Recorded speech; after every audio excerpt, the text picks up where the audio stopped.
Welcome back to Indie Now. When you hear that noise, you know that our good friend Chris Lloyd from the Film Yap is here. He's a local movie critic. He's been a friend of the show since day one, and he's got his reviews of the latest movies hitting theaters. Chris, it's always good to see you, man. Great to be here. Yeah, good to be here. I know we had a big film that came out this weekend too, so what are we talking about today? Well, the big one, I know a lot of people have been anticipating, The Devil Wears Prada 2. And of course, you remember the story of Anne Hathaway and Meryl Streep in a story about young intern working for a lightly disguised version of Anna Wintour from Vanity Fair, played by Meryl Streep. Okay.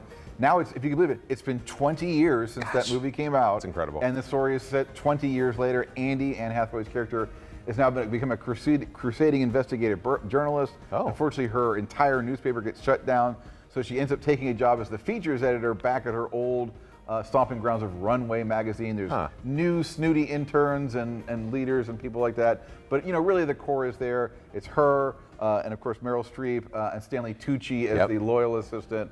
And they're going to go on a journey here where they're being constrained, like a lot of the media markets. What's going to happen? Is Runway magazine going to shut down? Is it going to be taken over? There's fun scenes there of Miranda Priestley, the head ogre character there, having to fly and coach Heaven Forfend. Oh, yes. And of course, lots of fashion and glow-ups. You know, this is almost like, you know, people watch the Oscars just for the runway part with all the outfits. This is kind of like this, you know, just fabulous outfits, every different scene, which I'm sure a lot of people are into. Not me so much, but I enjoyed it. It's clearly not as good as the first one, but it's more like a good visit with old friends. Yeah, that's cool. Okay. Emily Blunt's in it as well? Emily Blunt's in it. She's kind of off to the side a little bit compared to the first movie. I gotcha. But yeah, still this snarky antagonist. Yeah, Stanley Tucci's great in the first one too. I love his character. Talk to us about Animal Farm. Is this based on George Orwell? Yeah, the classic George Orwell story. Believe it or not, there's only been a couple of film adaptations. One was in like 1950 something, and the other one was about 1999. You probably don't remember them because no one really saw them. So it's an animated version. This is actually being distributed by Angel Studios, kind of a faith-based outfit. It's really not, you know, overtly religious. It's directed by Andy Serkis. Most people know him for playing Gollum in the Lord of the Rings movies, but he's actually become a quite prominent director and filmmaker. And you're familiar with the story. Animals overthrow the evil farmer, but then the pigs kind of slowly, you know, revert things, taking over precedence. Taking things over there. Some good voice acting. Seth Rogen does Napoleon, the head pig, who kind of an interesting thing here. He starts off really like a goofy jokester, and then over time becomes more of a despot and tyrannical. For those who know, of course, this is like it's an allegory about the Soviet Union and the early days of communism. They really change things around a lot from the book. I won't give away too much other than to say, it's really made for kids. And I think if you just look at it as this is a movie for kids, I think they're going to enjoy it. If you're really looking for the George Orwell, you know, the allegory and the ambiguity, it ain't there. Yeah, just read the book. Isn't there like a prominent horse character in the story too? It's been a while since I've read it. Yeah, and that's voiced by Woody Harrelson. Oh, cool. My favorite character from the book. Yeah, so he's probably this. He also narrates. So cool. All right, Animal Farm. All right, tell me more about this next one. Is it Hokum? This is a horror film. Stars Adam Scott. Known as a funny comedic actor, and there are some comedic notes in this, but he plays this sort of dyspeptic author. He's going to Ireland to spread the ashes of his recently deceased parents at the Irish hotel where they honeymoon. But he's really not happy about it. He's just not a pleasant guy. And then, so when things turn out to be a little haunted and, you know, witchy, and some things are going on there, then you kind of know where it's going to go. Alec Toombs just posted a review, moved literally minutes before I stepped on the air here. He endorsed it, liked it. Said, this is definitely more of a spooky film as opposed to a scary jump scare, all that kind of stuff.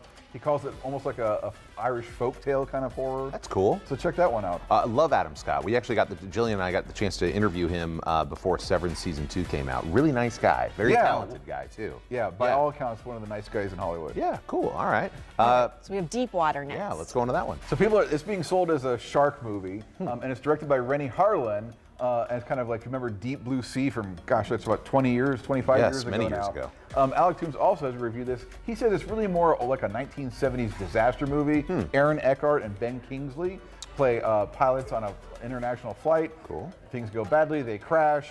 And then the sharks start coming. But also, it's really as much about the human story of the human conflict. Some people are acting nobly, some less so much. But then you've got some shark chomping and things like that.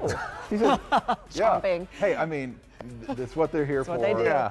So do check that one out if you're looking for a good scare, maybe not in the horror vein, but more like that disaster flick, shark monster movie Shark kind of jump. Sounds thing. fun. Aaron Eckhart and Ben Kingsley. That's an interesting duo. Yeah, it really that's is. cool. I mean, Okay. Oscar winner and did Deep very water. good.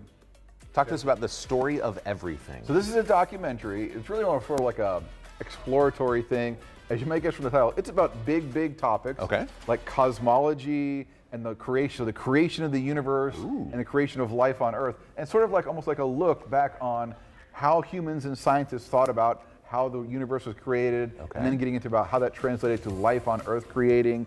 And without giving too much away, it's sort of this looking at the question of, was there intelligent design, aka father with a beard in the sky, or was it just random science and processes? And it actually leans towards scientists who, through their experiments and research, decided that the universe is just too orderly and perfect to have been random. So it kind of leans you towards how scientists are actually becoming to be a little more faith-based in their outlook. Where's that one available? Is that in theaters? Yeah, I think it's just playing in about three theaters here in the Indianapolis area. So you might have to drive a little bit, but definitely worth checking out. The story of everything. That sounds really The great. story of everything. Chris, how can people follow along with you and take advantage of all the, not just reviews, but the contests and the giveaways? And podcasts, we do everything. So head on over to filmyap.substack.com. You can read it just like a website, but better yet, hit that subscribe button. It's free, and you get all of our amazing content and cool things coming to your email inbox the moment it's published. Hey, let's do this again next Friday, shall we? I think we will. Yeah, good to see you as always, Chris.